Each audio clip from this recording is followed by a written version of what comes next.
Assalamualaikum warahmatullahi wabarakatuh. Saya kami dari kelompok 10 akan mempresentasikan tentang keseimbangan umum dan kesejahteraan ekonomi yang terdiri dari Esa Ayu Kusumang Tias dan saya Muhammad Bagus Yosali dan kawan saya Yonan Anggianto. Saya sendiri akan mempresentasikan tentang keseimbangan umum. Apa sih keseimbangan umum? Keseimbangan umum merupakan keseimbangan harga beli terhadap harga jual. Seimbangnya permintaan barang dengan penawaran barang.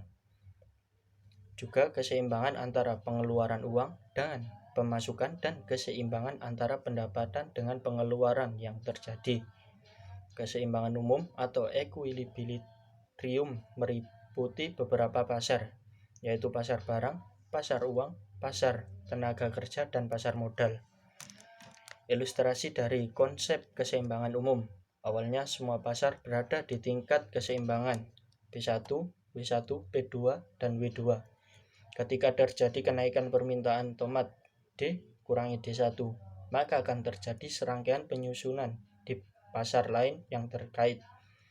Kenaikan permintaan tenaga kerja D kurangi D1 dan upah pekerja di perkebunan tomat W1 kurangi W3. Kenaikan biaya produksi tomat yang menyebabkan kenaikan harga P1 kurangi P3 akan mengakibatkan pergeseran kurva penawaran S kurangi 1. Hal ini dapat menyebabkan penurunan permintaan tomat D kurangi D1 dan penurunan permintaan tenaga kerja dan permintaan tenaga kerja di perkebunan tomat. Macam-macam keseimbangan umum. 1. Keseimbangan umum pada pasar persaingan sempurna. 2. Keseimbangan umum pada pasar persaingan tidak sempurna. 3. Keseimbangan pasar. 1. Keseimbangan umum pada pasar persaingan sempurna. Dalam efisiensi produksi, perlu memikirkan adanya alokasi sumber daya yang efisien secara teknis, yaitu suatu pengalokasian sumber daya yang efisien secara teknis, yaitu suatu pengalokasian sumber daya yang tersedia sedemikian rupa, sehingga untuk memproduksi satu atau lebih produk menyebabkan pengangguran produksi barang-barang lainnya. 2. Keseimbangan umum pada pasar persaingan tidak sempurna. Pasar persaingan tidak sempurna merupakan situasi pasar di mana penjual atau pembeli mempunyai pengaruh pada harga barang atau jasa. Aspek penting dari seluruh situasi ini adalah bahwa penerimaan marginal berbeda dengan harga pasar karena perusahaan tidak lagi bertindak sebagai penerima harga. 3. Keseimbangan harga pasar. Harga suatu barang terbentuk oleh interaksi antara permintaan agregat atau permintaan pasar dan penawaran agregat barang atau penawaran pasar tersebut. Permintaan barang terhadap suatu barang adalah jumlah dari semua permintaan individu-individu konsumen relatif kecil dibanding jumlah permintaan pasar. Berikut permintaan keseimbangan umum.